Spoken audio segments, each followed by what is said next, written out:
beginning, I would like to say, well, director of the University of Gdańsk is unfortunately not with us. I won't pretend that I am the one, but I will open the session. So I would like to welcome us at the event, which is part of the Between.Pomiędzy festival. It is the 12th time that major and emerging scholars meet, and theater makers, writers, artists of various branches of art in May. Usually it is in a wonderful city, Sopot, near Gdańsk, or Sopot and Gdańsk. And we approach the work of Samuel Beckett in our own independent ways. This is the main objective of the research group. The research group in Gdańsk, Samuel Beckett Research Group in Gdańsk, is to provide ground for meeting of scholars and artists and to approach Beckett in practical and theoretical ways.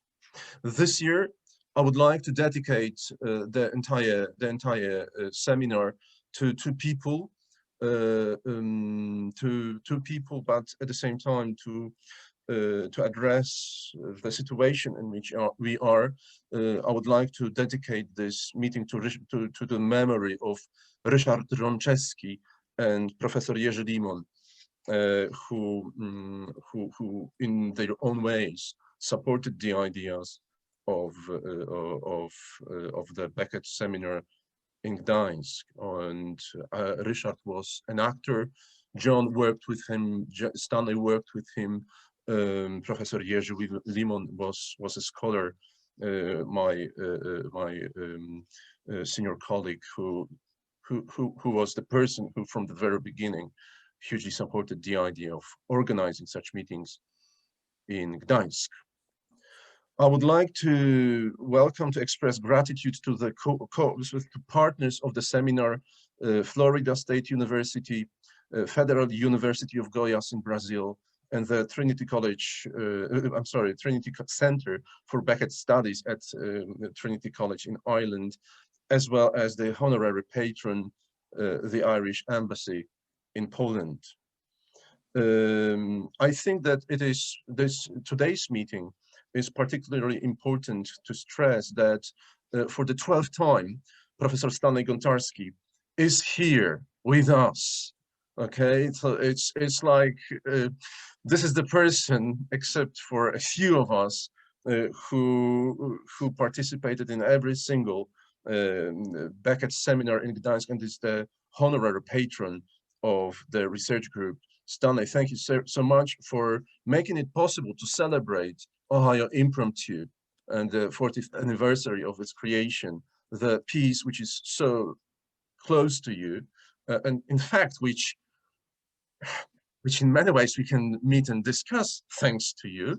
And thank you so much that celebrations of it can be done within the framework of our seminar. I would like to welcome all of you from different parts of Europe and other parts of the world. Many of you kindly agreed to join and express their interest from Moscow to Goiás to the United States of America, London. Of course, John, you are with us here. I can see some other people who are from various institutions in Poland, from various parts of Poland.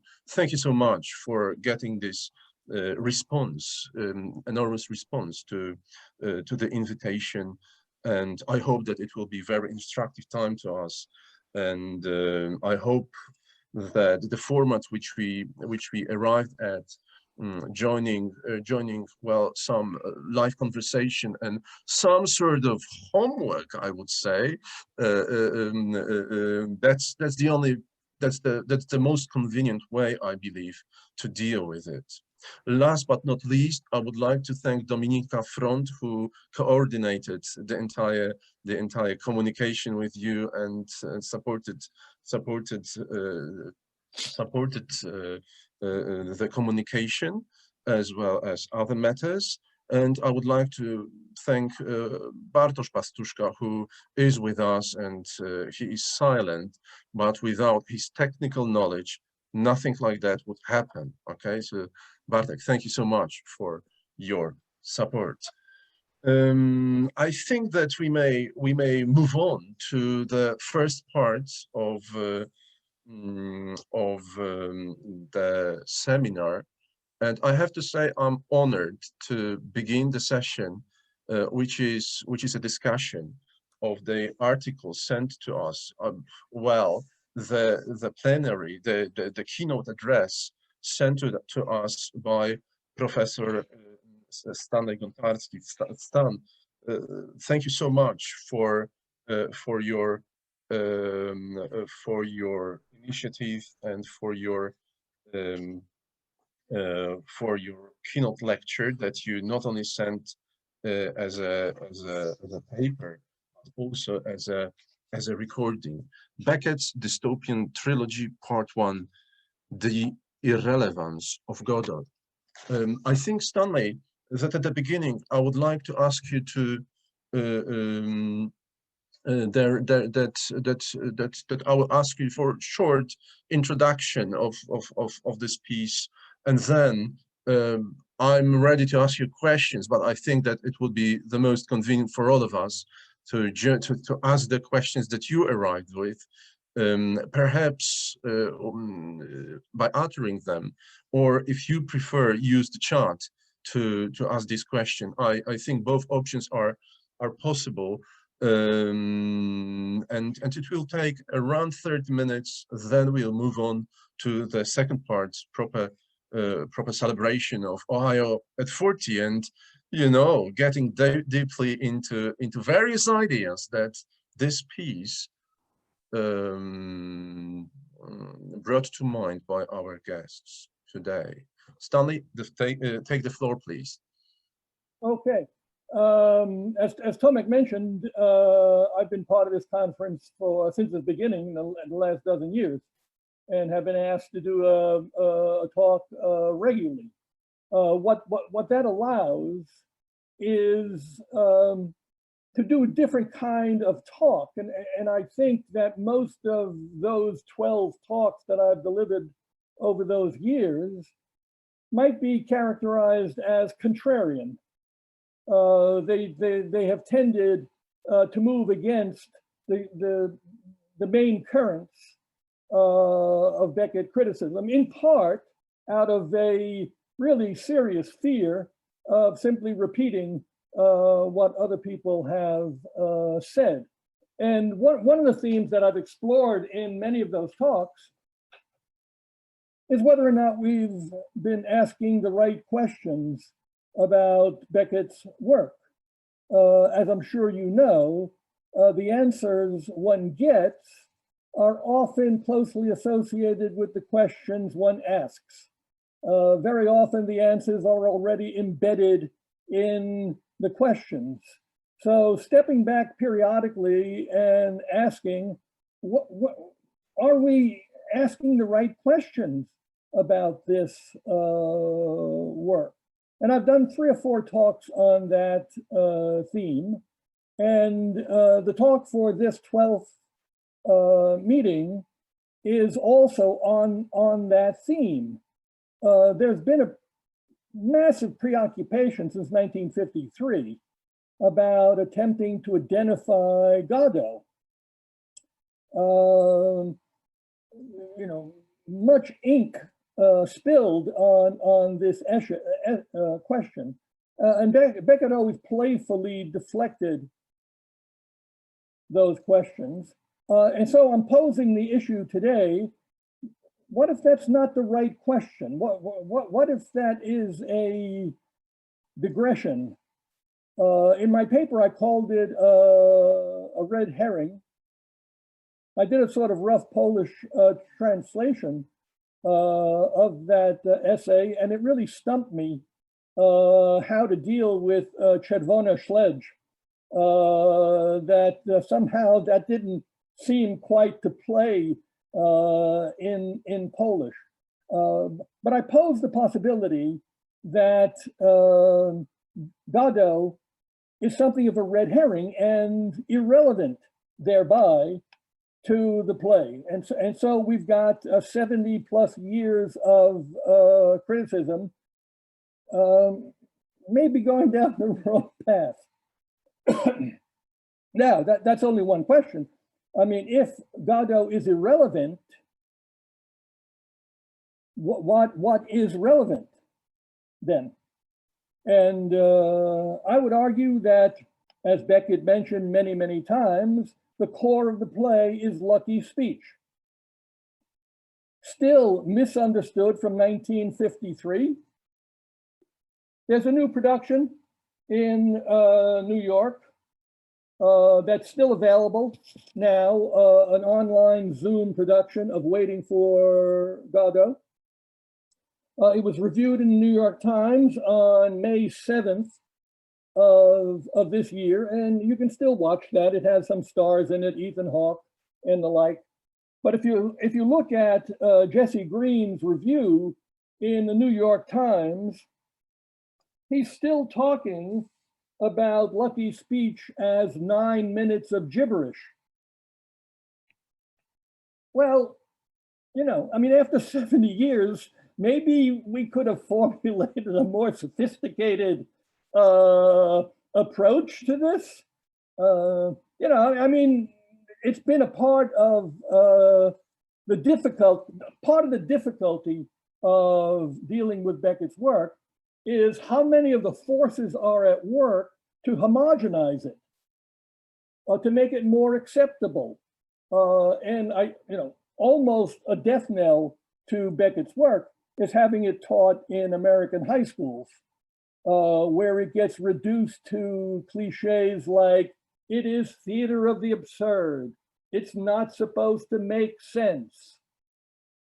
Well, nonsense. They invited me to a local high school some years ago to talk about Godot, and I told them that most of what they were taught was nonsense. They didn't invite me back, but it remains my position.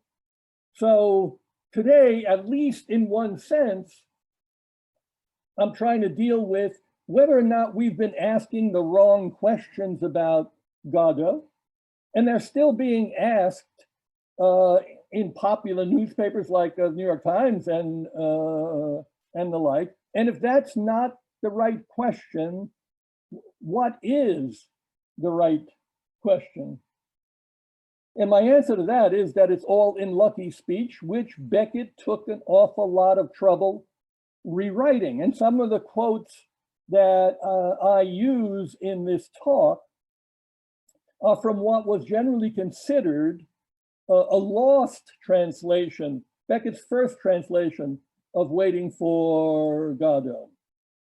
That's not the case because the nature of professional theater at the time was you had to find some way to reproduce this one manuscript you got from an author. And during that period, from the 50s right through the invention of Xerox, was often mimeographed productions. And there are any number of mimeographed versions of the first translation that Beckett did before he revised it for Grove Press and then again for Faber and Faber. So we can get closer to some of the original thinking about some of this material, and some of it is pretty shocking, I think. Anyway, this is supposed to be an introduction. That's my... Thank you so much. Let's open the discussion. Let's anyone who would like to start with the question. It's good time now. I can see Katarzyna Ojrzyńska. Okay, that she was the first one. Yes, because I thought that we might start with a small question before we get to the big questions. And I've got one comment and one question. First of all, thank you, Stan, very much for bringing in eugenics and phrenology and Lombroso into this reading of Lucky and Waiting for Godot. And when it comes to phrenology, what struck me when I read Beckett's plays was that there are so many references to skulls there in places where you would normally have a head, reference to the head. So at first I thought about this as a kind of the skull being a kind of a memento mori, a reminder of death, and you kind of put this in a totally different context. But what I mostly thought about when I listened to your lecture was eugenics, and at some point you made a reference to Max Nordau and this idea of a mad artist, and Nordau placing classifying criminals and also artists as those degenerates. And I was just thinking of going one step further, or perhaps half a step further. And I was thinking about the Nazi Germany and the way in which the Nazis inscribed this kind of a eugenic thinking and eugenics into aesthetics, and the way in which they created this opposition between this great German art, which was quite traditional, representational, mimetic, and the degenerate art, modernist art. And I was just thinking whether it would make sense to see this opposition also in Lucky and Pozzo. Pozzo also being kind of an artist, but more conventional perhaps, and kind of a striving to entertain rather than having any complex message. Yeah, was that a comment or a question?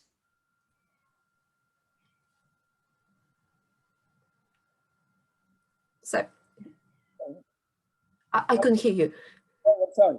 I'm asking whether or not that was a comment or a question. Yeah, a comment. Would that make sense, really? Yeah, I mean, the one thing I tend to back away from is almost any sort of allegorical reading. I mean, there are threads that run through. What we do know is that Beckett read Max Nordau very carefully and took extensive notes, and an awful lot of the vocabulary that shows up in his work comes directly from Nordau.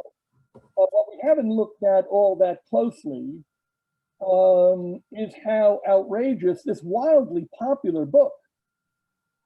I mean, by the turn of the century, there were 5 different editions in the United States of this book called Degeneration. But what Nordau does is put artists in the category of the insane and the criminal. And he quotes, in fact, there's a long dedicatory letter to Lombroso, the Italian criminologist, who essentially invented profiling, which is these days a very contentious subject. One attacked along racial lines, but also used a great deal in FBI investigations and in cultural anthropology, which traces the development of human skulls and the like. So, I mean, I think Beckett was picking and choosing what is useful from my perspective. What's most interesting is the nature of this message, which seems to me not gibberish, but absolutely crystal clear about human degeneration, and then the sort of universal response to silence that. In many respects, I see that as if not the core of the play, which sounds a little too essentialist, at least much more important than this parlor game of trying to identify who really Godot is. You know, was he a bicyclist? Is he God? Well, Nietzsche told us one way or another that even God is irrelevant. Sorry for the faithful out there. You know, God is dead, but you know, in many respects, he's simply irrelevant to our issues here. Although my neighbors are constantly talking about how they're blessed. The interesting thing about being blessed is that there are the whole category of people of the unblessed. So if the hurricane comes through and spares your house but doesn't spare your neighbors, you are blessed, but evidently God has something against your neighbor. So there are all these kinds of issues that play in and create a complex intellectual nexus of ideas. They're all sort of intertwined, but they're not reducible to a simple allegory or a secret identification of this force that drives the play, but may be irrelevant. At least Alfred Hitchcock was fond of calling those kinds of things a MacGuffin. It doesn't matter why they're chasing people in North by Northwest. It's the chase that matters. It doesn't matter if that makes sense or not. So the action of the play is not Godot. It's the silencing of Lucky, and permanently by the second act, since he is mute. So that essentially, like death, wipes the hard drive. I'm also thinking perhaps his muteness might be an act of resistance. Or... Exactly. Okay, thank you so much. I can see that Catherine Sysoyeva wants to follow up, wants to ask a question now. Thank you so much. Professor Gontarski, I'm afraid you may find this too allegorical, and I came in a little late, so it may also have been alluded to and I may have missed it. I was thinking in looking at the beginning of your article about how you spoke both about mid-20th century neuroscience that he was looking at, but also 19th century. And I was listening to Katarzyna and her allusion to the idea that there's a kind of an artistic side perhaps to Godot as well as to Lucky.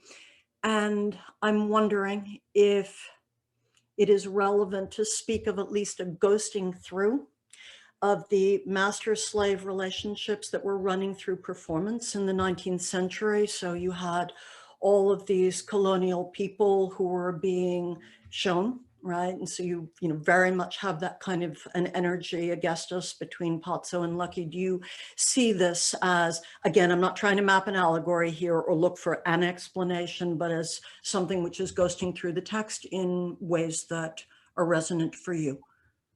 I mean, and ghosting is a good term in contemporary critical theory, as well as 19th century spirit research. So it carries through. I mean, I think the 19th century is important because almost all of Nordau's study of degeneration is about 19th century artists. And that's what attracted Beckett. I'm not suggesting that Godot plays no part in this exchange. What I'm suggesting is we wasted an awful lot of time to figure out those puzzles. And some years ago, I got into a major argument with one of my actors who finally resigned from a performance of Endgame. on opening night, by the way. And part of his point was that I was morally indecisive. I couldn't commit to a single interpretation of the play, that I wanted to keep as many interpretations alive as possible. He found that morally irresponsible, that I had to make a commitment, or that I should make a commitment. Needless to say, he was pretty Marxist in his thinking. But I'm still in that position of wanting to keep as many possibilities alive as possible. And so I don't want to destroy all interest in Godot, but I want to move the emphasis to other possibilities, and his existing as a kind of ghostal presence. I'm with that. Okay, thank you so much. The third question, the third continent, okay? Sorry, there is one question on chat, or rather a voice raised that someone wants to ask a question. Okay, so Asajid Data, okay, please, this is your turn. Yes. Hello, Professor Gontarski. So I have, hello.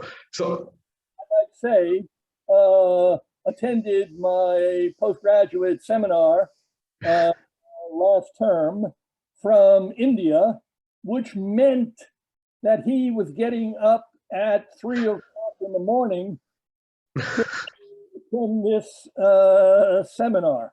So thank you for your spirit. Thank you so much. They were amazing. So I have a two-part question. One is I completely accept and I agree with your point that Godot is irrelevant. So are you somewhere hinting at the very early loss of the object for Beckett, where just the subject matters, in the sense the subject alone with his environment matters? In the later prose, we just have the subject degenerating and the environment. He's talking with the environment. So are you somewhere indicating that the subject the object becomes irrelevant and it doesn't matter where it resides? What matters is the search, as you were saying, the waiting or the degeneration or the decay. That's number one. And the second question is, if Lucky's speech is the most important one, our guiding force somewhere perhaps, why does Beckett present it through a kind of sickness? Because Lucky comes across as a very sick man. Not only just old, but with a speech defect. So why present a kind of disability within quotations to get his point across? Yeah, I mean, I think these are all central questions we should be asking about opening up the possibilities of the work. And so I'm for all of them. You know, there's a danger in declaring Lucky's speech the most important one of the play, because that in itself is another essentialist move. And if I'm doing that, I'm sorry. But what I want to do is sort of shift the emphasis, particularly for those people who have simply dismissed it. You know, that it's not supposed to make sense. What I'm suggesting is that it not only makes sense about research done in human evolution and particularly in devolution, but it also helps us to deal with subsequent plays. I call this part one because I see these three longer plays as something of a devolutionary trilogy. Endgame is in a similar category. And it makes a great deal of sense to me to see Happy Days in that same category as we return to a Caliban-like figure. living in the most primitive of conditions. You know, whether or not the three French novels are a trilogy, Beckett resisted that. Whether or not the three late novels are a trilogy, Beckett resisted that. I'm sure that if we spoke about these three plays as a trilogy, Beckett would resist that as well. But there are threads that you can follow through these plays. And you know, I think this devolutionary thread, this commentary on the future of humanity, holds those three works together. And I think seeing Godot in this way helps elucidate Happy Days, which seems to be an outlier in Beckett's work. On the one hand, any number of critics have seen Endgame as something of a sequel to Waiting for Godot. And not pushing that too far, I essentially agree with that. But I would see Happy Days in that lineup as well. And I think shifting the focus away from some sort of parlor game or the fact that Beckett is just toying with us. He really secretly knows who Godot is, but it makes more commercial sense or intellectual sense to keep that to himself. I don't believe that. But I think reshifting this emphasis opens up possibilities for other works. Thank you so much, Stanley. And thank you so much, everyone here. Okay, everyone in the room. I think that at this point I would like to state two things. Okay, in many ways, we are moving now on to the Ohio at 40 part of our meeting, and I'm pretty aware that we all have many more questions to Professor Stanley Gontarski. And I would like to assure you that Stanley will be with us throughout 2 days. And I asked Stanley to deliver concluding remarks tomorrow, also today, but tomorrow. And tomorrow's a slightly shorter day, okay? So maybe we will have also time for a few more questions gathered in your mind and asked tomorrow rather than now. I hope that we all understand the time necessities of such Zoom sessions, and please mark your questions. I believe Professor Stanley Gontarski will find time for us at the end of the session to answer a few more questions tomorrow. Okay, Stanley, thank you very much. As we can see, it's your text, as you predicted, will raise many questions. So it's a very good beginning. Thank you very much for the keynote address. And now I would like to move on to the other part, the second part, Ohio and 40. Well, we can't start with anyone else but you, and then I will ask John McKenna, our dear friend from London, actor who spent many hours here in Sopot working with Stanley on Beckett, and I will send you later on the links to the films which are results of this laboratory work. Then Robson Correa de Camargo from Brazil, whose film we could see, whose adaptation, production of Ohio Impromptu done especially for this event, we could see before Paul S. Shields, Octavian Sayu from Romania, and Nicholas Johnson. That's the order in which I would like you to speak. Stanley, Ohio at 40. What I know it's difficult to to speak about this in a concise way, but probably we need to do this in this way.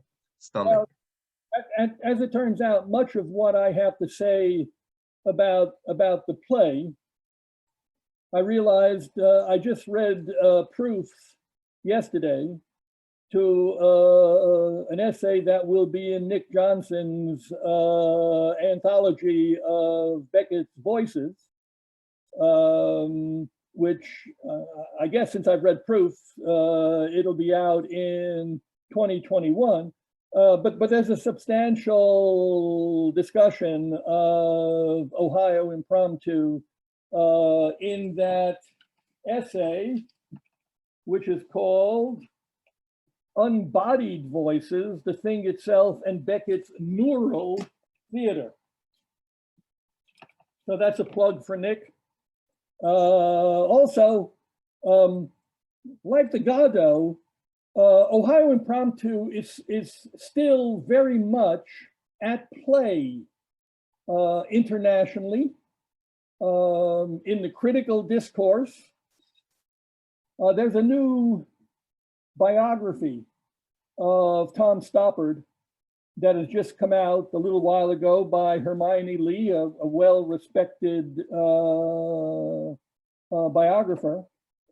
And one of the things she points out is that in 2001, when Michael Colgan was putting together the complete theatrical works of Beckett on film, he commissioned Tom Stoppard to do a screenplay and direct Ohio Impromptu.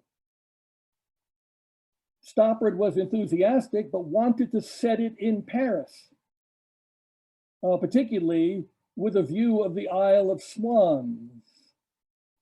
The estate objected and resisted that kind of specificity to the play. So finally, the direction went to Charles Sturridge with Jeremy Irons, which I think is the most problematic of all of the films in this Golgan experiment, because Jeremy Irons plays both parts. And I couldn't think of a greater misunderstanding of this play than having the same actor play both parts. Lee also has a footnote about that discussion about Ohio Impromptu and Tom Stoppard's possible involvement in it. She says, footnote 604, the 1981 play was commissioned for a Beckett expert at Columbus, Ohio, unnamed. There's research for you. Anyway, my approach to Ohio Impromptu is not all that different from Godot. I'm looking for ways to open up the play's possibilities. And so one of the taped pieces we have is a workshop presentation with John McKenna and Richard, the assumption of which was that how it's usually staged is this blank, empty space in which this table and two characters sit and read. But there's a sense also in which the room, we're getting back to Catherine's question earlier on, the room is filled with ghosts. We're talking about one specter, maybe two specters, but the whole blackened area, the whole off stage, the whole theatrical space is filled, not empty. Don't believe Peter Brook. It's not an empty space. It's a full space. It's a complete space. The history of theater is in that space, and the history of this character is in that space as well. So we had a film artist, Elvin Flamingo, circulate and project multiple images of our characters into the theatrical space to suggest that kind of virtual fullness. It's the way Gilles Deleuze defines virtuality. That is, virtuality is the completeness of possibilities, the fullness of possibilities, from which in actuality we may select one or a couple of actual images, but the space is filled with alternate possibilities, alternate worlds, alternate approaches. I don't particularly disagree with the Beckett estate, even though I would love to have seen what Tom Stoppard would do with Ohio Impromptu. His staging of his own Rosencrantz and his filming of his own Rosencrantz and Guildenstern is pretty brilliant, especially the open scene. So what he would have done with the Isle of Swans remains a tantalizing possibility. Anyway, that's my introduction. Thank you so much, Stanley, and thank you for reminding us the work in a tiny little theater that is in Sopot, still closed till Saturday, in Bottle Theater, tiny little space filled with images and with reflections, and filled with such important memories. John was part. You were part of the entire thing, of this bilingual Ohio Impromptu done by you and Ryszard Rączewski, who was excellent actor, who lived here in Sopot, and who was quite famous all around Poland for his work and for his roots also in Commedia dell'arte and other things. But John, could you tell us a little bit more of this event, which was not recorded, which was one-time experiment, laboratory work, which is just in our heads, those who watch this? John McKenna, please.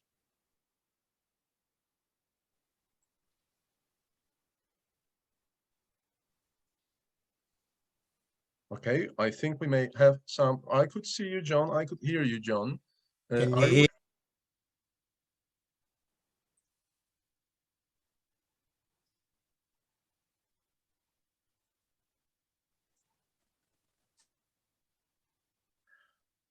We can't hear you, John, I'm afraid. So perhaps in the meantime, try to maybe log in once again. And in the meantime, I will ask. I don't think, John, it works. It's not working. So in the meantime, if you may, let's try it in this way. Sort of log out and then log in again. Maybe it will be working better. Sometimes it does happen like this. So in the meantime, I will ask the next speaker again, the person who was with us here in Sopot, also at the first event, which was called Back to the Beckett Text. Beckett on the beach, that was in Polish, Beckett na plaży. Robson had the first, one of the first workshops, tropical Beckett, and Robson Corrêa de Camargo. We could see your theater, 25th anniversary of your theater is also celebrated here when you recorded Portuguese version and was generous enough to give us access with your with English language subtitles.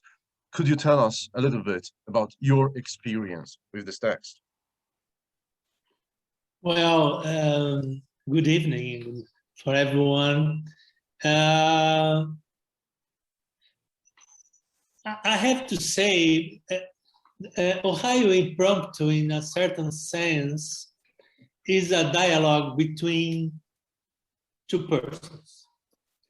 And it's very important for me to say that my experience with Beckett came from a deep contact with Stanley Gontarski. When he came here in 2006 and gave a lot of lectures that I traveled with him all over the country, to São Paulo, Brasilia, etc. And I could follow not only his ideas that I was very not familiar, but I turned it my ideas too, like, let's say like that. No, it's because in general the point of view of the works of Samuel Beckett in Brazil were very mechanical in certain sense. In this experience, in the sense that Stanley said about Godot. I had an experience trying to perform the first time waiting for Godot, and I found this in the Lucas speech, this difference, because in Brazil you have the French version and the English version. They are very different in the meaning, and sometimes they are they are like different plays. No, the places where Lutz talk about, etc. So it's I was impressed with this point of view that Beckett has. Beckett's works have many meanings in each word. So what you have to do is to try to focus in how is the best way to amplify to the different notes that you can see in Beckett's text. The estrangement is a very good word to think about Beckett, because in my view, the first Beckett is always estrangement, but in general, the criticism tries to build a Beckett which is always saying the same speech. And I think this is not true. Beckett's work, Beckett's artistic work tries, if Beckett is here, would be here at this time, he'll redo all his works to start to think in different points of view, different ways of staging his own work. So that's why every time I went to Beckett, I go to Beckett, that's Ohio Impromptu. I am trying to see or to think about, given the circumstances of Beckett's text, of Beckett's situation, how you can approach, how you can put another form, another way of viewing the things that he is talking about. So that's why, that's what I always think when I try to perform Beckett. Not to do the same, not to repeat what people here or there did, in some place and some point, but how can I construct another form of thinking about the things that he states, not only ideas, but always meanings, words, and which one thing that everyone agrees with is the silence. All silence in Beckett's are not the same, never. So that is what I am looking for when I am confronted with the Beckett's dramatic work. So high impromptu, Godot, whatever company, I am looking and trying to solve this puzzle, let's put it this way. I think that's the main idea that I like to stress, and that is to be in peace with Beckett's work, not trying just to create forms that Beckett did some director did with Beckett's play. I think that's enough. It's a little idea that's what I was looking for, and that's why I like the works and the theatrical works of Stanley Gontarski also very much. Thank you. Thank you so much, Robson, especially that, as we remember, we met for the first time in 2006 in Tallahassee at the conference organized by Stanley Gontarski, and also much of you are saying it was explored also during workshops here, either with Lithuanian actresses a long time ago, or more recently when you explored Company, this excellent text in a laboratory work with local artists from Poland in this extraordinary, laboratory workshop that you delivered. Thank you so much. John, shall we try this time without perhaps the camera on? Maybe we'll be more successful. Well, can you hear me now? No? Yes, we can. Turn off and then you can hear me. Yes, we can. You can. Okay. Right. I think what you said earlier on there about experiment is the sort of key word. It's the thing that I just find most interesting about theatre. The school that I trained with was called East 15, which was formed by Joan Littlewood, a great sort of legend of English theatre. And it was basically a method school. I'm going to ask John, you've got your camera turned off. Looking a bit puzzled. John, we can hardly hear you, I'm afraid. No, turn it off. We can. Right, let me try. Can you Can you hear me now? A bit better, I think. You can hear a bit better. Do you want me to start again? Yeah. Yeah. Okay, so I think the word experiment that you used earlier on, that's the most exciting word for me, and that's how I sort of first started working with Stan Gontarski.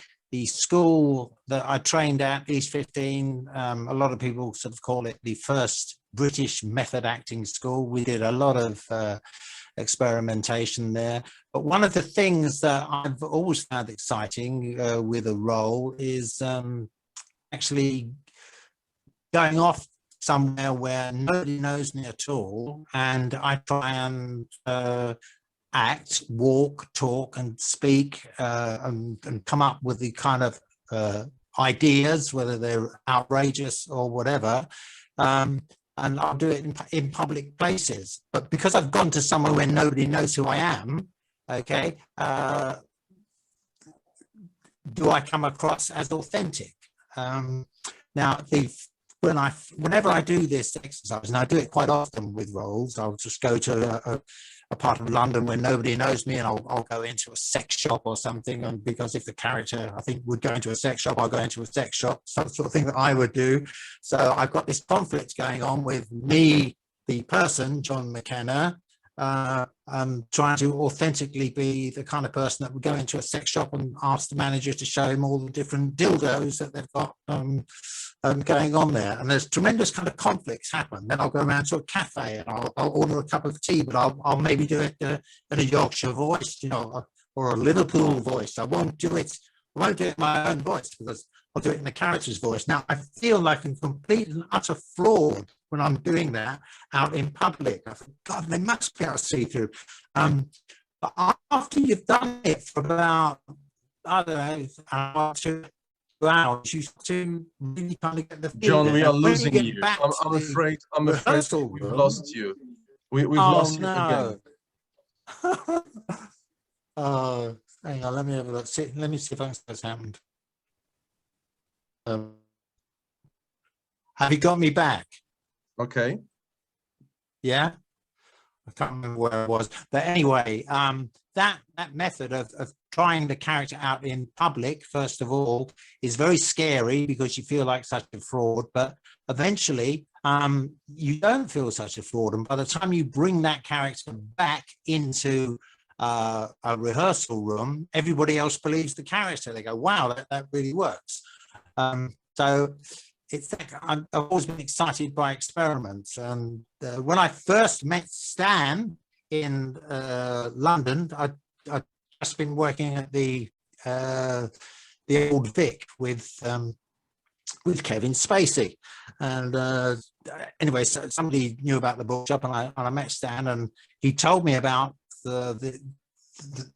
his reaction to Waiting for Godot, which was done by two of the sort of famous British actors who are knights. I've forgot the names of them now, but he didn't actually believe in them as tramps, and I actually agree with that idea of his. And then the first project that I did with Stan was Breath Takes Breath, you know, which was about a street person infiltrating an audience, and then ending up on the stage, and just so it would kind of disrupt people's thinking. But I did the same approach with that I would do with getting into a character. So I went out into the street dressed as a tramp. I had the clothes that I was wearing, I'd soaked a couple of days beforehand in a bucket of dirty water that was in the John Calder's the back of the bookshop there. So the clothes really stank to high heaven. And so when I wandered into the theatre, you know, people were tending to accept me as being a real street person, as opposed to a knight of theatre playing Vladimir or whatever. And I just love Stan seemed to like that approach as well, and it worked really well. So we kind of clicked. So by the time Ohio Impromptu came round, and I said yes. I just said yes, I'll do it, not knowing what the heck it was going to be all about. And then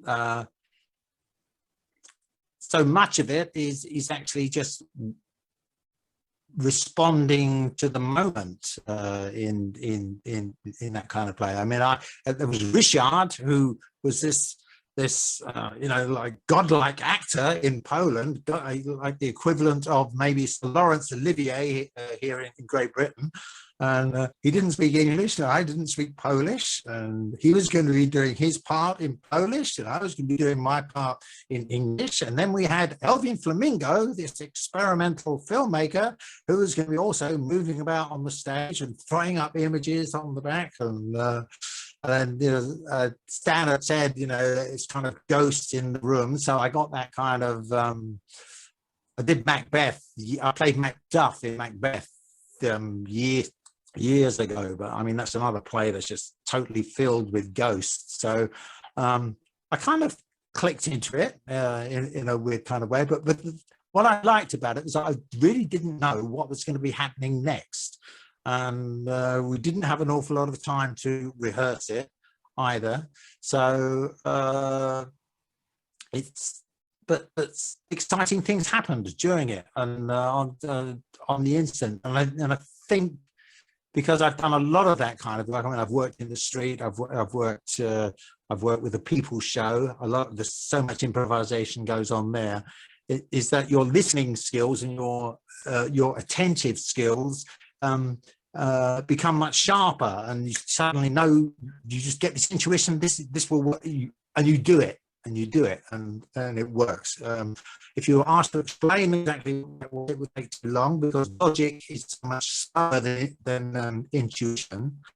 I think anybody who's ever phoned me when I've been out has got the answer message.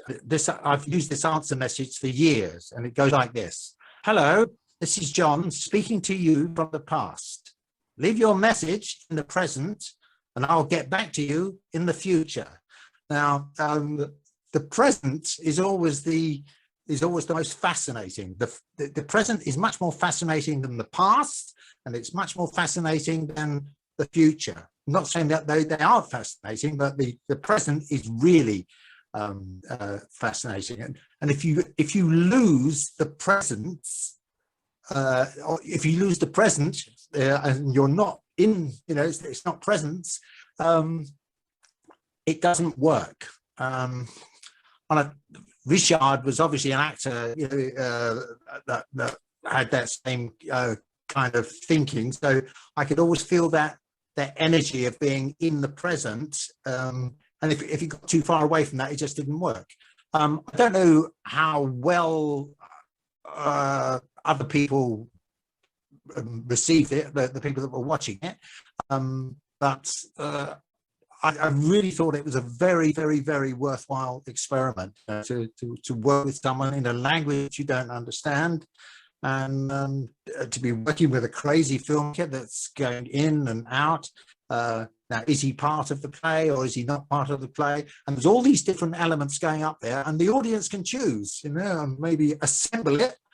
They may assemble it in a different way, but the real moments, there were so many moments in that actually worked. So I couldn't tell you why they worked, but I just felt it. This bit works, this bit works, that bit works. Elvin Flamingo sort of comes in, and I thought, well, he's part of a play, so included him, for a section, not necessarily talking to him, but physically. Included him. So lots and lots of things to play around with, and that's basically what we did. We played around with it, and it was very exciting. And I'm so glad that Stan had the balls to give it a go. I thought it was great. Okay, thank you so much, John, for your recollection. Do you want me to stop?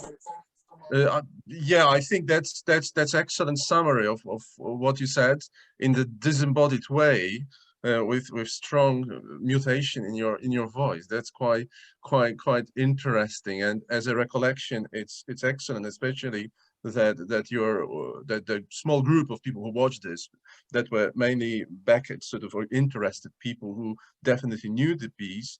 And another thing, the first work that you mentioned with Stan, breath text breath. I remember when we brought it to Sopot, that was a most astonishing sort of task for me as a conference festival organizer, to find proper garbage which stinks well. I remember your request. I mean, it was something extraordinary. Thank you so much, John. And in this way, we may move on to Paul S. Shields, who. Before we do that, I'll just make a quick point. One point. Yeah. John was talking about authenticity in acting. The London production was reviewed by David Malcolm in the Beckett Circle. and he was totally taken in by John and this ruse. It's a sort of interesting commentary on how authentic John was in that production, because David was quite convinced that the production was being crashed by some thug from the streets. Anyway, to Paul. Paul, thank you so much thank you, Stanley, for reminding us this sort of David's comment. And Paul, you are the next speaker. You collaborated recently with Stanley, and we can see some of the films that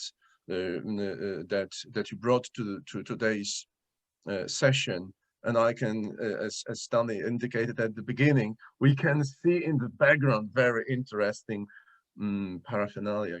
Can you show this to us? Original poster of Ohio Impromptu that's also on your wall. Paul, it's your turn, please. Yeah, I think you're referring to this is the original poster from the conference, which I did not attend, but it's the poster that was drawn up to advertise the first production of Ohio Impromptu at Ohio State University. So I don't know if people can see that, but there you go. I guess I have a few things I want to say about the play, but before I get to the play, I want to say how grateful I am that conference happened. I wasn't in attendance, but it had a major impact on my graduate school work, specifically because a book came out of that conference, which was Humanistic Perspectives. And in that book were a number of influential essays, one very influential piece by Kristen Morrison on biblical illusion in Beckett, which was, I think, very inspirational to me. I ended up writing my master's thesis on biblical illusion in Beckett. And so I think that volume that came out of this conference that happened in Ohio in 1981, I'm very grateful that publication happened. And it's now available online, actually. So you can just go online through Ohio State University libraries, I believe. And you can see the whole book, which also includes the Ohio Impromptu manuscripts at the end, some of Beckett's early drafts of it. So in some ways, it's not just the play I'm celebrating, but also the whole event and what came out of it. And I think what helped to shape me as a scholar. The film that I made to kind of commemorate Ohio Impromptu at 40, which is called May 9, is a very personal work in some ways.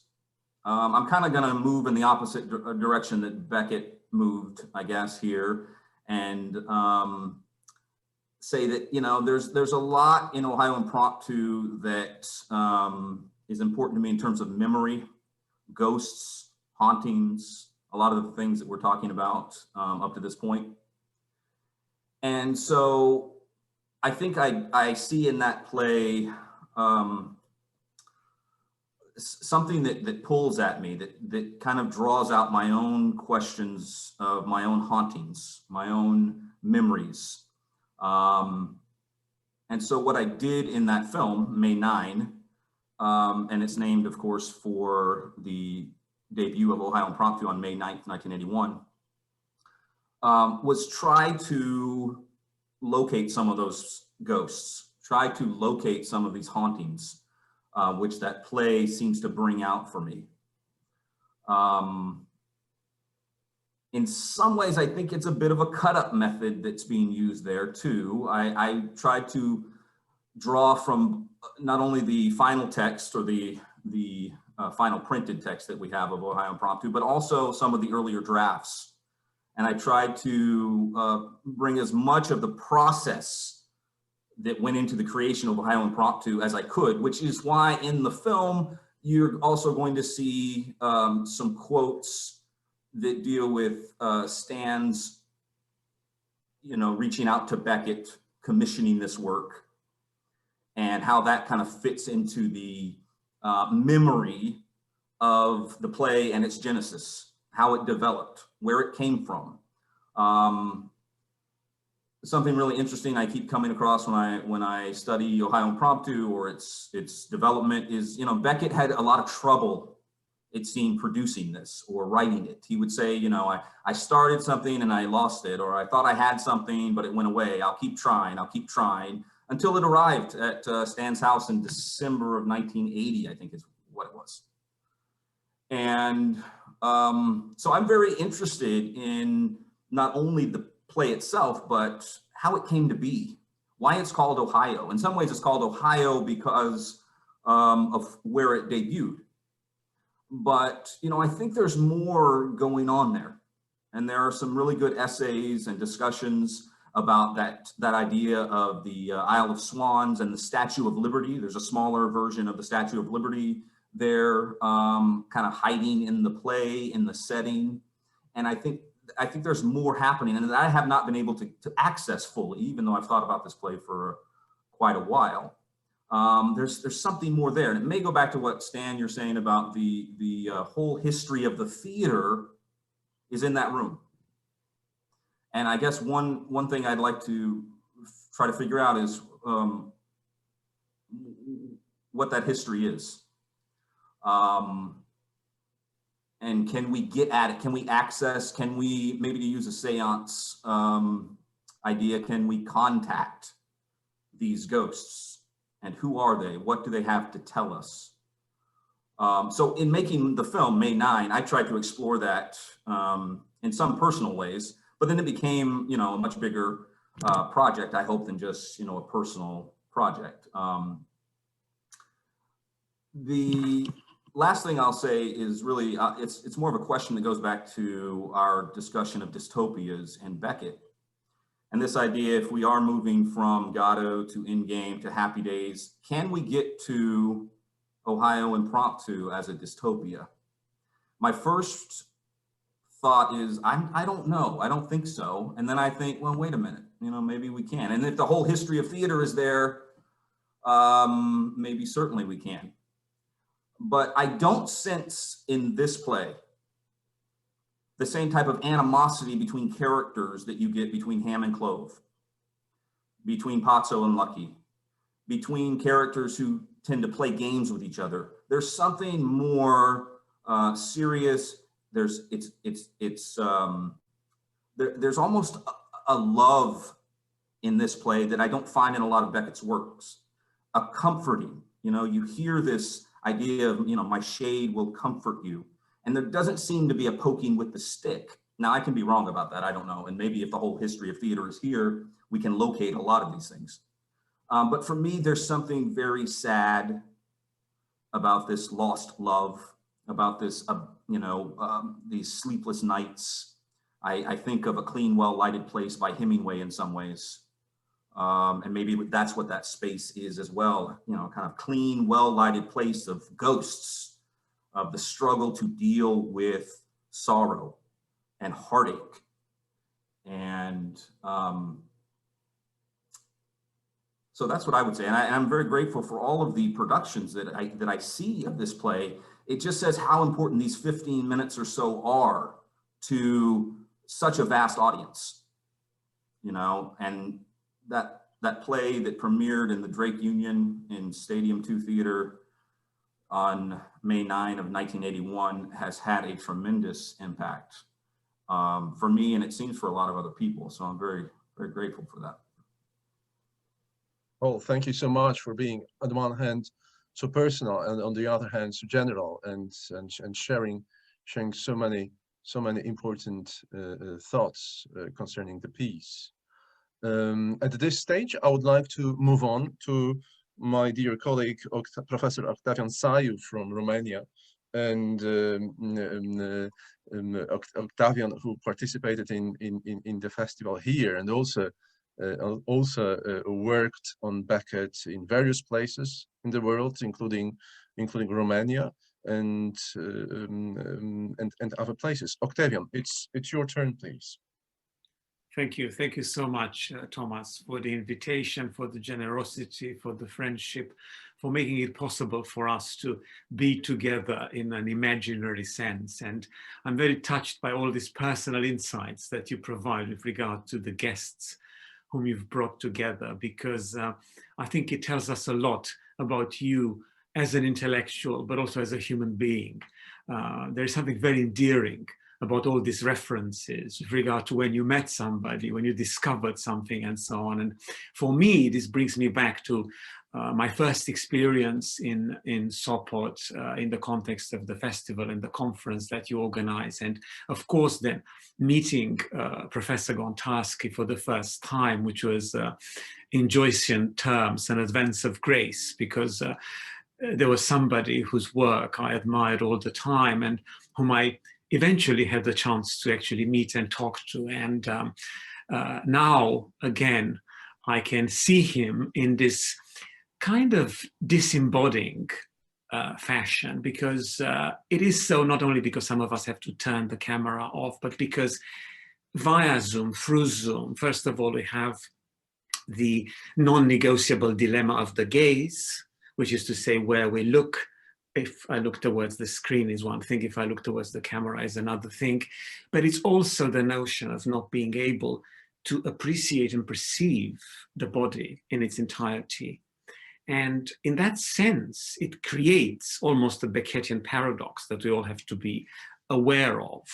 And I think that limitation of technology, of the medium that we use, is at once debilitating, but encouraging also, because we can find ways to be together in spirit, although we are separated by distances and by all these limits and constraints of our geography. I like the reference that Professor Gontarski introduced earlier on, the Deleuzian distinction between the actual and the virtual, because the correlation is always there in Beckett. But I fear more and more, and that is true, I think, with regard to Ohio, as much as it is with regard to Godot as a text, that there is a continuous temptation to discover the new in Beckett that has turned the scholarship into, I would say, unapologetically, an industry that is based on this neophilia, something new, make it new, you know, in terms of the modernist reference that we can all recognize, is something that can only function to a degree. And sometimes rediscovering the old, revisiting the old, has endless virtues and possibilities in Deleuzian terms. So I welcome the occasion to think of something that belongs to the past, since there have been more or less precisely 4 decades since it first happened, because it is there. And the actuality of the text cannot be denied, with all these ramifications. And the fact that we have somebody who is a witness, but more than that, a kind of partner of Beckett's in this creative process is invaluable. And before I say anything, which is going to be very, very little, almost nothing about the text itself, I really want to pay tribute to Stan, to Professor Gontarski, because he really is the link between Beckett and us, between Beckett's universe and our own world as it is, with all its troubles and challenges and suffering. And I think we should all treasure him for that, as well as for his absolutely incredible wealth of ideas when it comes to Beckett. I think he really is the only one who has balanced the textual, precise approach to Beckettian text and work, and this very broad philosophical dimension without betraying either of them. When Professor Gontarski talks about Beckett, there is, as it were, little left to say. So I'm not going to say much about Ohio, but I like to suggest impossible approach to something that is virtually impossible to elucidate, and that is the anti-theatricality of Beckett's play.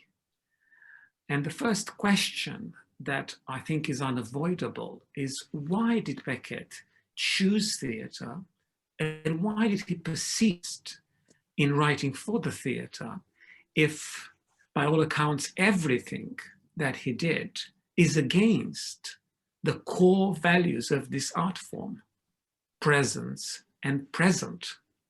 I was very touched by this stress that John McKenna, this wonderful actor whom I discovered thanks to Thomas in Sopot, placed on the notion of the present, because that is true of life, but also theatre, which is in Shakespearean terms a reflection of it. Beckett goes against that, and his subversion of theatre is uncompromising, because it addresses these two key complementary aspects. And in Ohio, we see that without dealing with absence directly, there is this complete demolition of presence. And I think what we witness is Beckett's taking issue with the Aristotelian tradition of drama and theatre in three different ways that reinforce one another.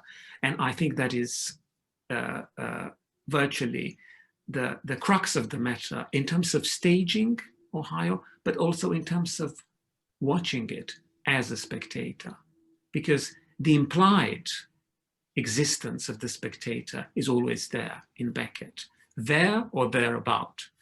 And the notion of mirroring, the notion of mimesis, the notion of theatre as a reflection, a transfiguration of existence, is something that Beckett's text shatters completely here.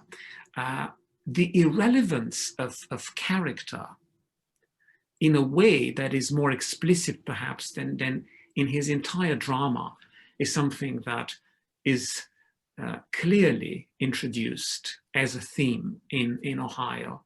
And this usurped theatricality is also, I think, addressed through a subtle irony towards the Aristotelian law of non-contradiction. And in this sense, we have the physics and the metaphysics from Aristotle, but we also have the poetics, which is the basis of Western drama in a sense, because it classified tragedy, and in doing so, Aristotle defined performance and drama at the same time. And if we accept the principle of non-contradiction as a given of reality, of physics, of the universe, then perhaps we have to at least entertain the idea that theatre has to obey it as well. And that doesn't happen in Beckett. It simply doesn't. So I would say that from a contemporary perspective, and it is a word that I think we should always remember, because it was at the heart of one of the greatest works on Shakespeare written in the second part of the 20th century. And it so happened that it belonged to a Polish mind, the great Eunuchian Cot. From a contemporary perspective, therefore, the value of Ohio is to teach us to question theatre, and by doing that, to question reality and ourselves, and to question memory as that connotation of the past that is embodied by the present, because embodiment is exactly what is missing from this landscape of Ohio, from its textual space and from its text-based stage space. I think, as always, Professor Gontarski is right when he tries to really argue against the notion of the empty space that Brooke made famous in his seminal essay. However, it is very interesting, and something that has never been thoroughly explored, that when Beckett wrote the book, he was under the direct influence of Beckett, as testified by his famed production of King Lear, which is, in a backward sort of influence, an expression of Endgame. So I think that Beckett is our contemporary because of the meaning of his texts, because of all these intellectual ideas that are there, but also because it gives us a sense of disagreeing with theatre while loving it at the same time. And this is, I think, a very troublesome but fascinating paradox at the same time. So I'd like to end this very, very brief intervention by thanking Thomas once again and by saluting the presence in the present of this great, great spirit, Professor Gontarski. Thank you very much. Thank you. Thank you so much, Octavian, for many interesting thoughts, and also for bringing over Peter Brook here, who, as it's quite interesting, who at present is going to produce Happy Days with Marcello Mani and Catherine Hunter, which, as you know, may be quite an interesting enterprise in the forthcoming months, and also stressing the presence, the duration of time of here and now, which was so strongly felt in the production by Jarosław Fred that he brought to the festival, Crab's Last Tape, when the ending sort of experience of time was so strong. And I'm pretty sure that this presence in theater is something that you will also talk about with Jarosław Fred, director of the Grotowski Institute, director of Teatr Zar, in a conversation that you are going to deliver.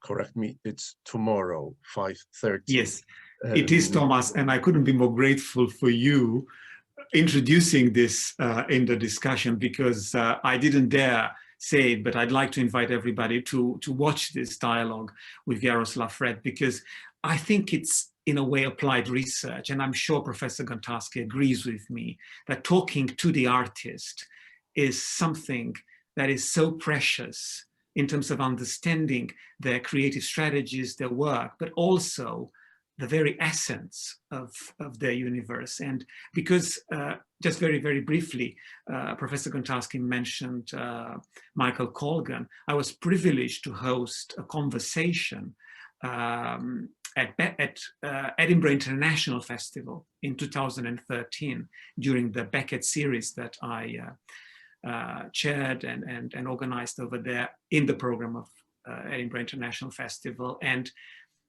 I will never forget what Michael Colgan said about the challenge, and I'm saying this to Stan and for Stan, of finding all these directors and of keeping things under control when they really wanted to be themselves, while he insisted on the entire project being faithful to Beckett.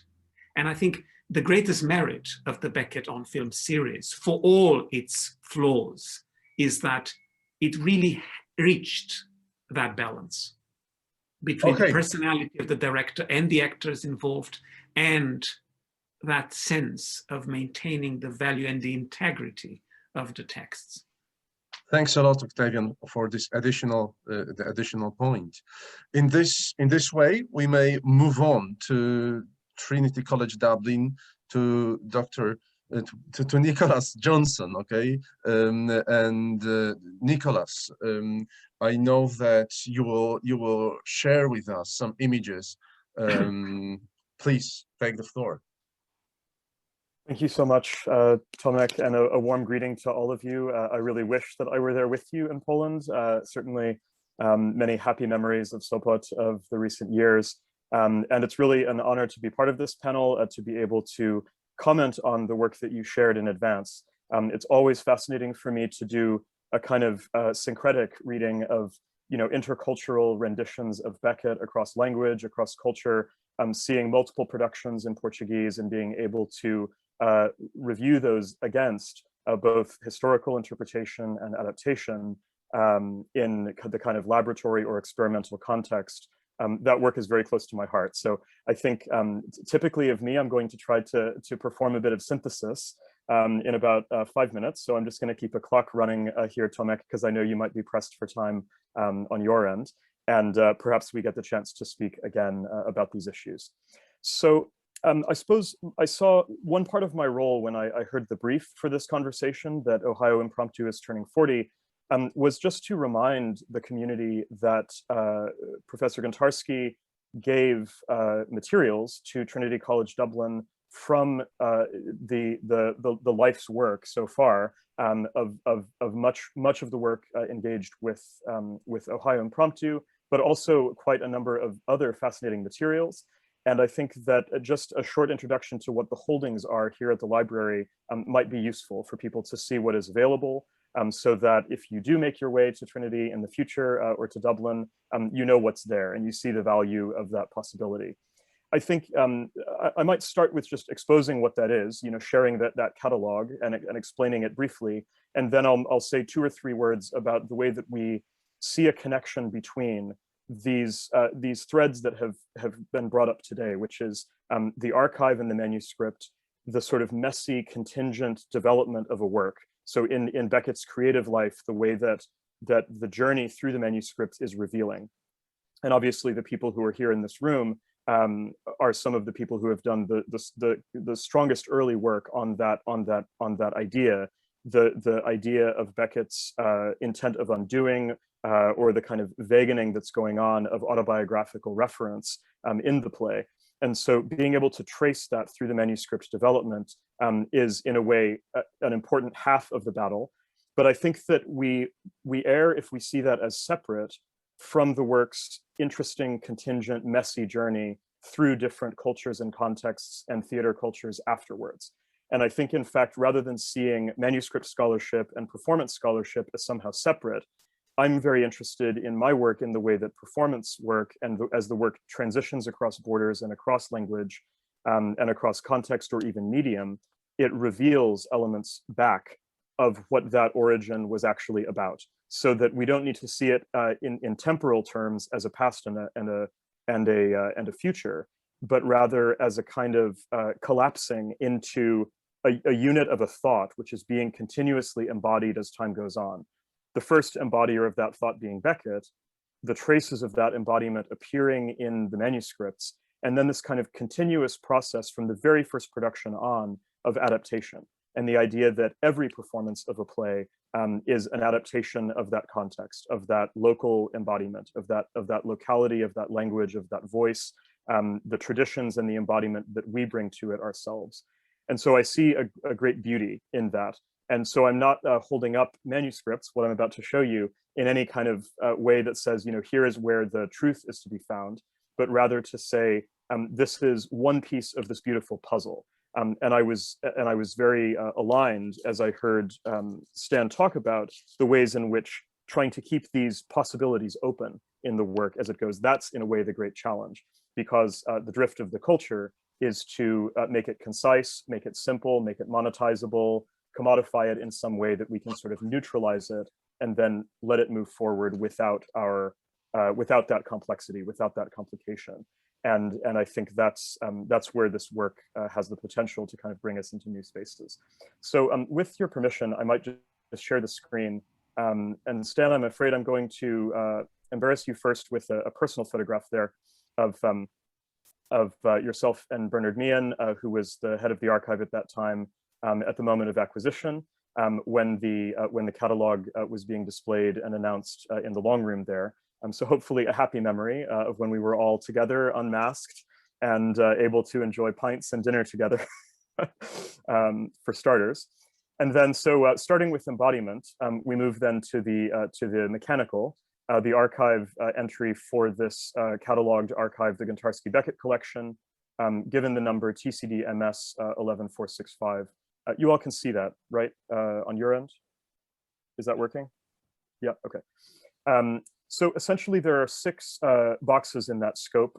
There are letters which are available, which is substantially more than we find just in the collections. So in the the 4 volumes of the collections. There's additional material there.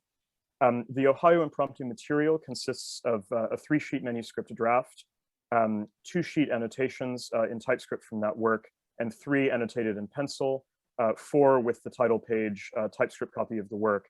I think together with what's available in Ohio and together with what's available at Reading, there's actually quite a lot of material available about the genesis of this, and it's been analyzed very effectively in a variety of contexts, but these works in particular have the importance of that connection to a whole body of work within this. The Ohio Impromptu Catastrophe and What Where Grove inscribed editions are there.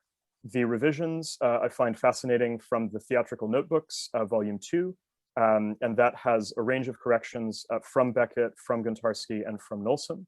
And then there is a 4-sheet extract of a piece by Gontarski about Endgame, and then the program of Whitelaw's performance.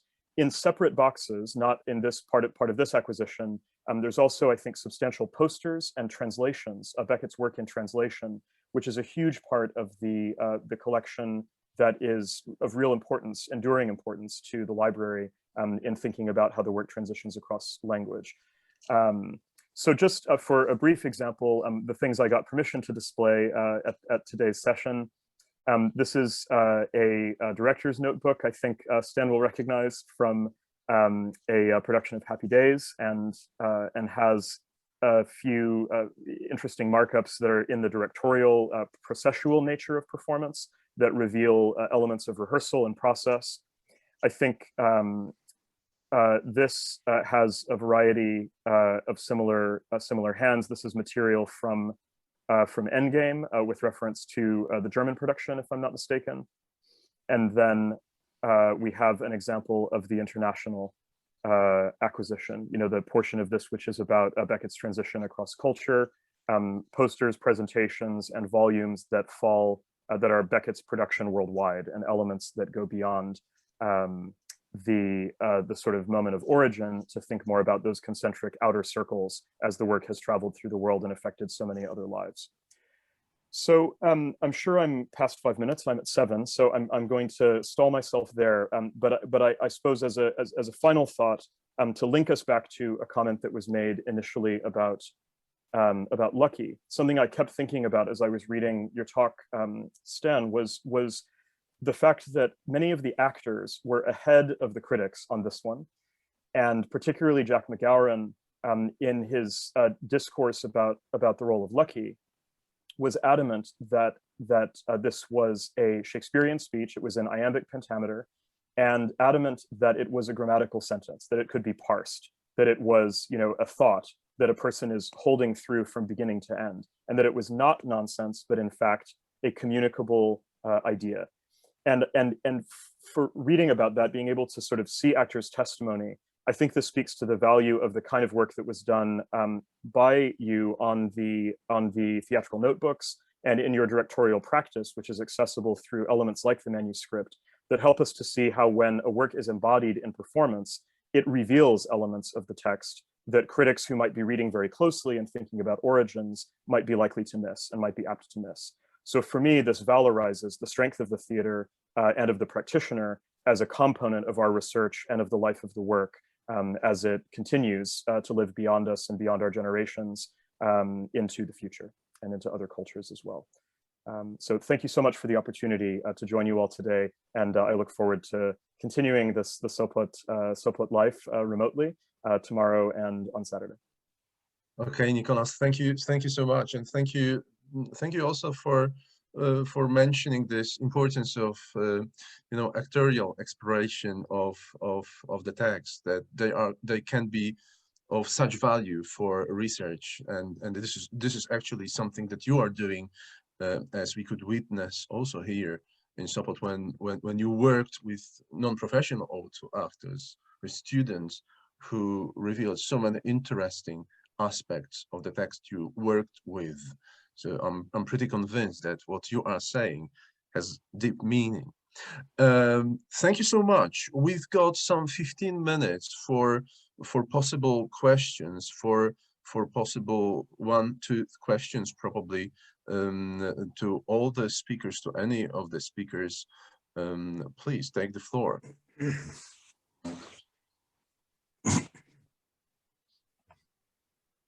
I ask one question? Okay, Philippe, yes, Philippe Cieślak, please. Yes, well, basically I remember the Ryszard Rączewski and John McKenna version of Ohio Impromptu that they performed in Sopot a few years back. And of course, these were two different actors. So my question is very, very basic one, I think, but kind of refers to all this talk about estrangement and possible interpretations and meanings and so forth. What is the ramification of essentially using one actor for Ohio Impromptu? Because I saw the Jeremy Irons version, it was completely different. And I liked the two-actor version of whether it was Rączewski and McKenna version or any other version. And I wonder what are precisely the ramifications of using one actor, whether it's in Ohio Impromptu or even Waiting for Godot. And if so, what are these ramifications? And this could be a question for maybe Professor Gontarski or anybody else who is interested as well. Thank you so much. Well, I can tell you what I object to, which is an echo of what Beckett objected to, and that is dragging the theater back, dragging art back to an earlier stage. That is, with the single actor, begins to suggest that what you have is fundamentally an interior monologue.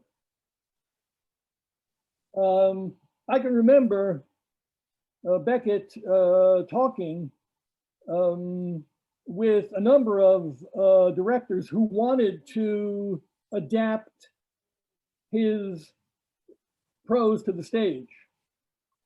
And essentially, his objection was not stated exactly like this, but one could infer from it that it was a retreat back to a sort of standard interior monologue. And that what that does is eliminate an enormous number of possibilities from the text. Once you begin to say, these are all interior voices that we're seeing, you've sort of Freudianized the text.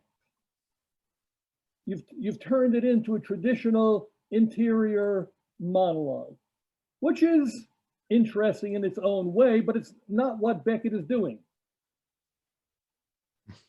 These voices, these mysterious voices, and I've called them on any number of occasions. Octavian talked about the irrelevance of character in Beckett. And I've noted a number of times that this development of voice is Beckett's most important character overall. This disembodied, detached, unbodied entity, where the source of voice, it's unclear if it's internal or external. And being external opens up the number of possibilities a great deal. So once we reduce that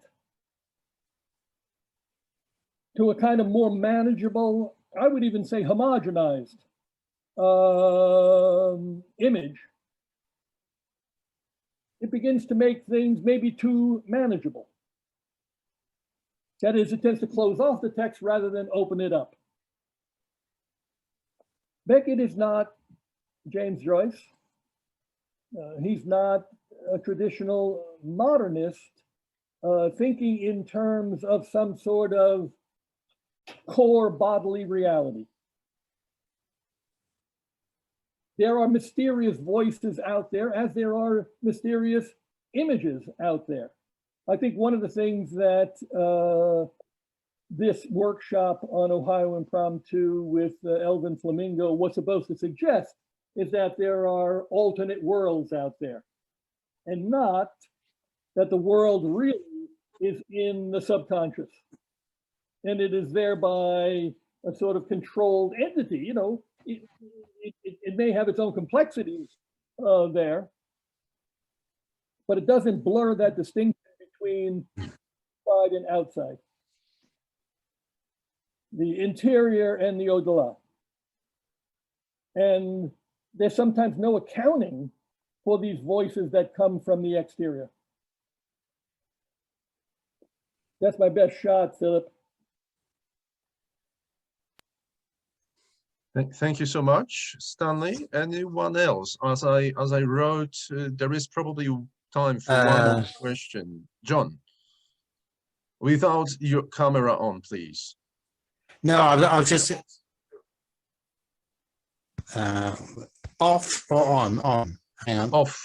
Off. It's on. Do you want it on? Yeah, turn it off. Yeah. Off. It Yes, is off. now. Yeah, let's. Right. Yeah. No, I was just going to say that I think, you know, if you've got one actor playing both the roles, it does kind of close it down. One of the things that's great when you're on sort of a long run with a piece, you know, when all the actors really know everything inside out and backwards about it, is that they start to play with each other in the performance, and that's when all kinds of interesting new developments kind of come into it. So that was just in answer to the point that was being made about what's the difference between one actor playing two roles and two actors. When you've got two actors that both really know the roles well, each night is completely different, even though they both know all of the words, because they'll embody it in a different way to each other, and so they're listening to each other on a much higher level, and their responses are much more kind of intuitive. So that's when that we've all experienced this, and we go and see a play that's been running for maybe a year, and it's absolutely amazing. If you'd seen it on the first night, you'd have kind of gone, oh well, yeah, they had a really good go at that, and da da da da. But it's nowhere near as magic as the performance that's, you know, 6 months, 8 months, 9 months down the line. That's all. Thanks a lot, John. Thank you. That's it. Thank you. One quick question. If Diana. Yeah. Nice to meet you. Okay, Diana, nice to meet please. you too. So it's the question for everybody, I guess, but if someone would like to answer, I will be happy. What are you thinking about changing the gender about the reader and listener in a high impromptu, particularly in this play? Because when I first read this, and not first, but when I reread this play, I was thinking maybe I want to play this with someone, and I was thinking about this opportunity of playing this with another female character or female and male character. So about, you know, change these roles. What are you thinking about this possibility in our century? Big thumbs up from Dublin. I suppose I saw Stan's thumb as well, so maybe you'd like to speak to this too. But I suppose, I think that it's very obvious from the drift of culture since Beckett's death that the binarism that was assumed by the estate immediately after and by him in his lifetime is no longer an operative framework for how we understand gender to operate. And so it's very obvious that a casting, which is based on, you know, what biology or organs a certain person possesses to be able to play a role, this is an incoherent framework for the 21st century in relation to contemporary thought about gender, and the types of actors who are interested and drawn to Beckett, many of whom experience a kind of, you know, even if they're not actually non-binary individuals or trans individuals, also experience a kind of queerness in relation to their identity, separate entirely from a question of sexual orientation. There is a kind of malleability and fluidity of identity that Beckett helps us to think through as humans, which in the realm of gender has a functional element, you know, is an actually functional element. And I'm very conscious of saying these words on a phone call to Poland, where the force of law and the cultural drift in relation to this is extremely challenging at this moment, and extremely, I would venture to say, toxic and threatening as well. And so, because this is the language that is currently being applied, I think Beckett is a space where we get to consider and think about the politics of gender in these works. And so I would strongly encourage people to see a gender-blind casting of Beckett works, especially the late works, in which all he says is that the two actors must be as alike as possible. There's a similar openness and multivalence to the work in What Where. And when you have a voice and a character is identified as voice, it's unclear to me why that requires a binary gender, one or the other. So I see this changing. I think it is still challenging in terms of how the estate thinks this through, but I think this era is immediately coming. It's right around the corner if it's not here in many places already. Thanks. Thanks, Nicholas. Anyone else? Good. Catherine? Yeah, just very quickly to build on that, although Nicholas actually got to it right at the end.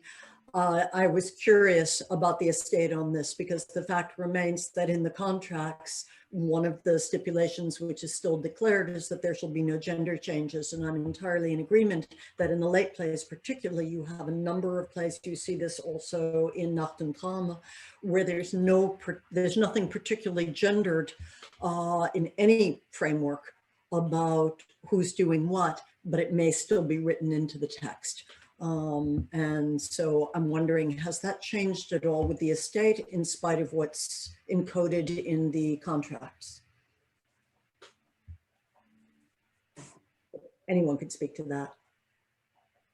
Well, can I just jump in for a second, Thomas, without going into the intricacies of the estate, but just touching upon this notion of cross-gender or gender-blind? Am I allowed to say something now, Thomas? I would like an answer to the question about the estate, if you don't mind, and then maybe we could jump further.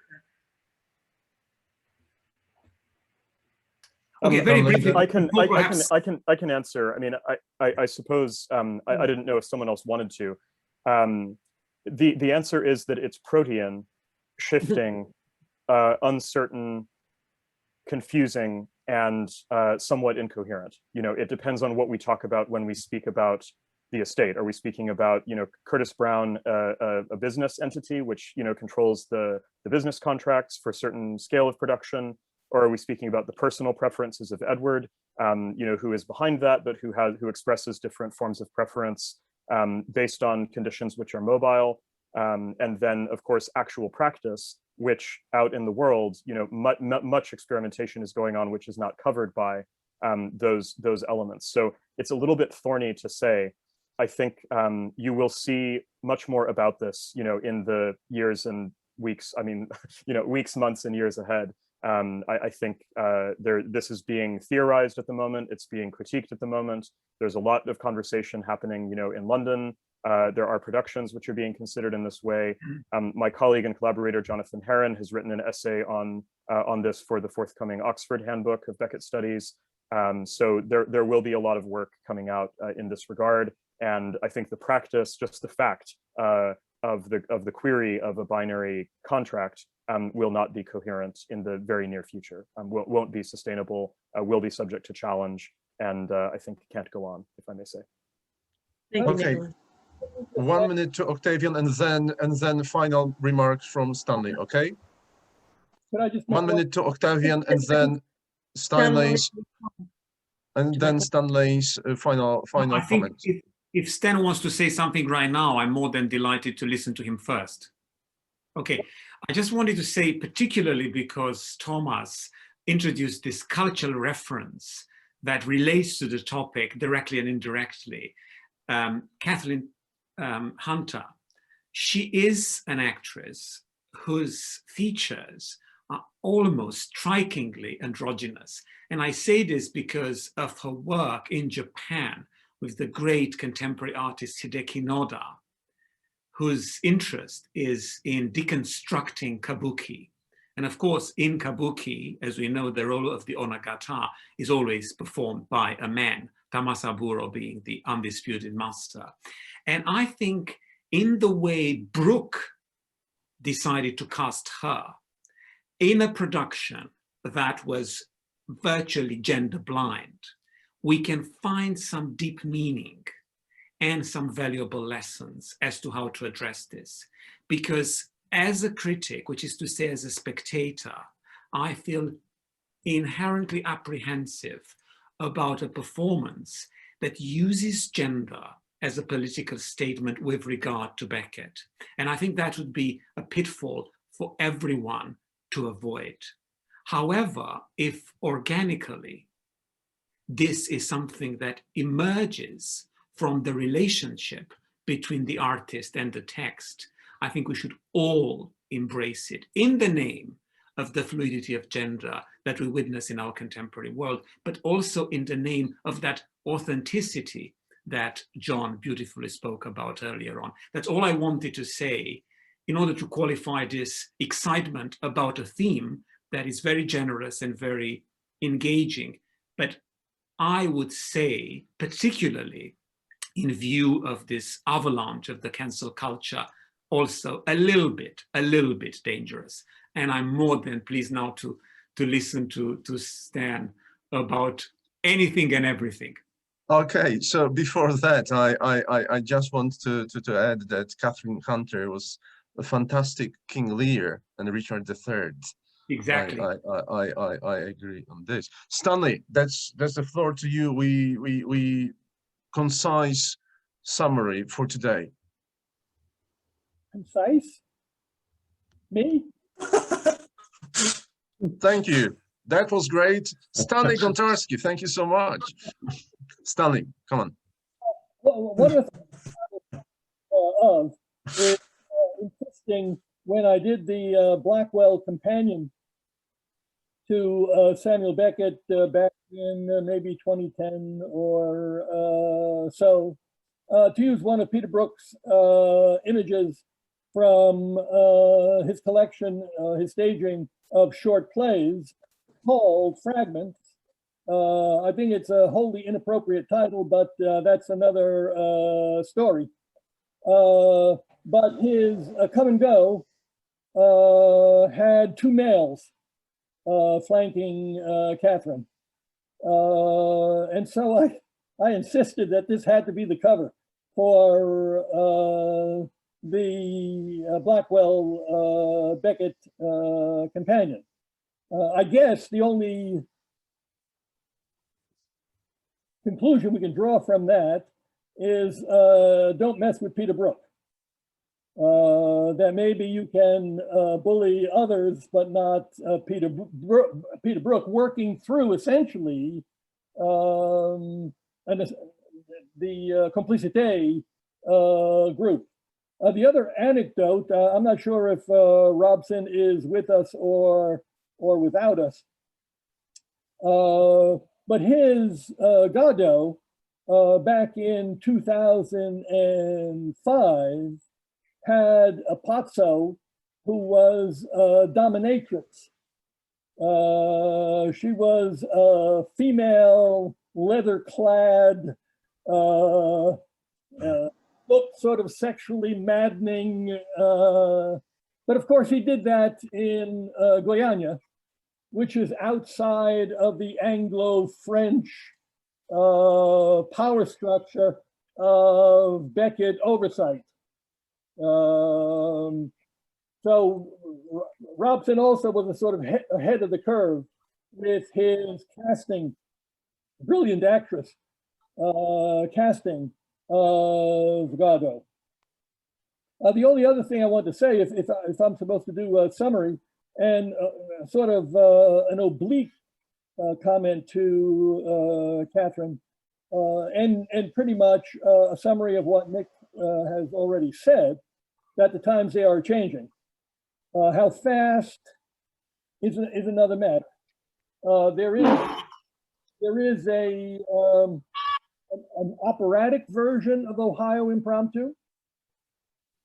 It was done in 2012 at the Library of Congress in New York under the guise of a new music performance. That is, particular music was commissioned for this. So whatever the constraints were on performance generally, but at Beckett performance in particular, they're loosening. Maybe it depends on whether or not you're the Library of Congress or Peter Brook or have some kind of cultural clout, but the times they are changing. When even balladeers can win the Nobel Prize for Literature. Thank you very much, Stanley. Thank you, everyone, for this meeting, for the seminar, for the first day of the University of Gdańsk Samuel Beckett seminar. I hope that it was rich for everyone, that it was thought-provoking for everyone. Thank you very much, the panelists, the listeners, and this is the moment when I would like to stop. And I would like to invite you tomorrow at the same time, have a look at special session which I sent to you with the recording of the conversation we had on Goddard in Wuhan, and also on the pieces that I send and that will be discussed tomorrow. Good afternoon, good night, well, good morning, perhaps, for some of you. Thank you so much.